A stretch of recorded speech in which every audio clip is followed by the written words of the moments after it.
Le patron du café est un facétieux, un marrant, comme disent les gens de Campagnole. D'autres diraient qu'il est bon commerçant et qu'il fait des animations dans son bar. Pour ma part, je préfère dire qu'il se garde d'avoir des opinions pour ne pas perdre la clientèle qui ne serait pas d'accord, donc il n'a pas d'opinion officiellement, il préfère s'amuser. Vous allez voir comment il entretient l'animation sans avoir l'air d'y toucher. Il a utilisé un bocal à poisson rouge qui ne servait plus pour inviter les gens à y déposer leurs questions sur un petit papier au coin du bar, à côté de la machine à glace. Et quelles questions?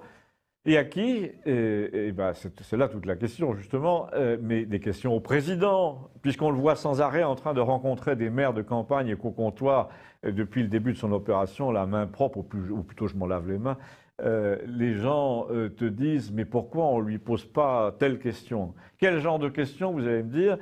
Ben, je vais vous en lire 2 ou 3.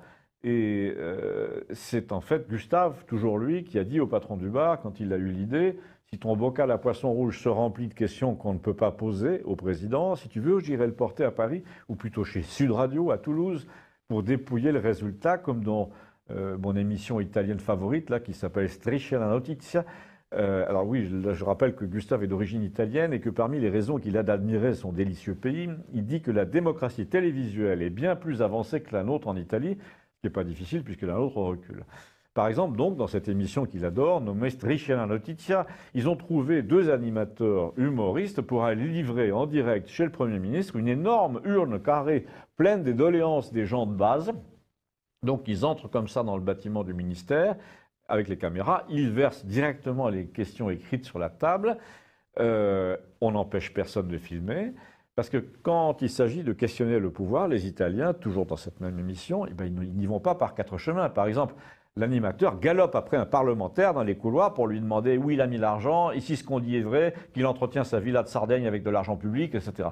Il y a encore mieux, nous dit Gustave, alors qu'en France, quand un animateur fait un esclandre en présence d'un ministre sur un plateau, ce qui n'arrive presque jamais, il n'est pas réinvité, il devient un pestiféré, on ne le voit plus. Eh bien, en Italie, c'est le contraire, on le voit tout le temps et de plus en plus. Il y a comme ça un type nommé Vittorio Sgarbi en Italie, qui est tantôt de droite et tantôt de gauche, et qui invective tout le monde sur les plateaux de télé en disant aux anciens ministres qu'il tutoie « Tu es un voleur, tu es un menteur !» Alors ça met évidemment beaucoup d'ambiance, nous dit Gustave. D'ailleurs, tu peux aller voir toi-même sur YouTube, il a sa chaîne. Alors vous avez l'adresse sous l'écran, je vous les mettrai, mais à défaut, vous cherchez sur YouTube Vittorio, avec 2 T, Sgarbi, S-G-A-R-B-I. Vous regardez le sujet où il y a un invectif, par exemple, Di Maio, l'homme politique, et tout ça pour dire quoi? Pour en revenir à notre bocal à poisson rouge, plein de questions au président qui ne seront jamais posées dans les salles des fêtes et que Vittorio Sgarbi, lui, n'hésiterait pas à lui poser en direct. L'autre jour, j'ai demandé au patron du bar si on pouvait comme ça piocher parmi les questions anonymes de quoi se faire une idée dès maintenant. Il m'a dit, mais oui, si tu les remets dans le bocal, pas de problème. Au contraire, m'a-t-il dit, vas-y, ça m'amuse. Donc je prends 4 papiers comme ça. Et au moment de les lire, je demande, comme vous sans doute, pourquoi, lors de ces exercices de prétendue démocratie publique avec le président, qui fait son numéro dans le genre « même pas peur, réponse à tout », pourquoi, dis-je, il n'y a pas une heure réservée à ce qui sort d'un bocal quelconque à poisson rouge, d'une urne scellée sans filtre? On me dit qu'il y aurait des injures. On peut toujours appliquer un filtre à injure, comme nous l'avons d'ailleurs fait au bar de Campagnole, parce que la seule règle était de terminer par un point d'interrogation et de rester dans la correction, afin que la chose soit vraiment formulée comme une question polie. Donc de mémoire, je vous cite plusieurs que j'ai piochés et puis repliés pour les remettre dans le bocal. Il y avait « Monsieur le Président, que comptez-vous faire demain pour faire voler en éclats tous les privilèges scandaleux des employés de l'électricité ?» Monsieur le Président, que comptez-vous faire demain pour faire cesser complètement le démarchage téléphonique qui empoisonne la vie des vieux, même quand ils s'inscrivent chez Blocktel? Monsieur le Président, qu'attendez-vous pour faire détruire toutes les officines qui se glissent entre le consommateur et les pages jaunes sur Internet ou qui vous proposent de payer pour un service normalement gratuit? Monsieur le Président, quand vous déciderez-vous à exonérer de pratiquement toute obligation de contrôle en dehors de la direction et des freins les voitures qui vont au marché à 20 km ou qui servent à aller à la chasse ou à transporter du bois?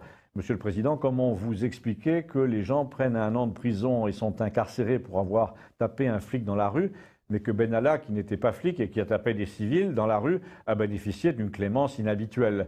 Monsieur le Président, quand le parquet décide de ne pas enquêter sur le coffre de Benalla, est-ce que vous pouvez nous jurer solennellement que vous n'y êtes pour rien? Et là, à cette question, l'un des présents a dit ben, ça ne mènera à rien, il va faire comme Cahuzac, il va te dire droit dans les yeux, mais je vous jure que j'y suis pour rien.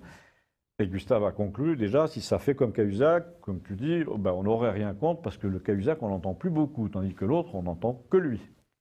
Il n'a pas forcément tort. Abonnez-vous, merci.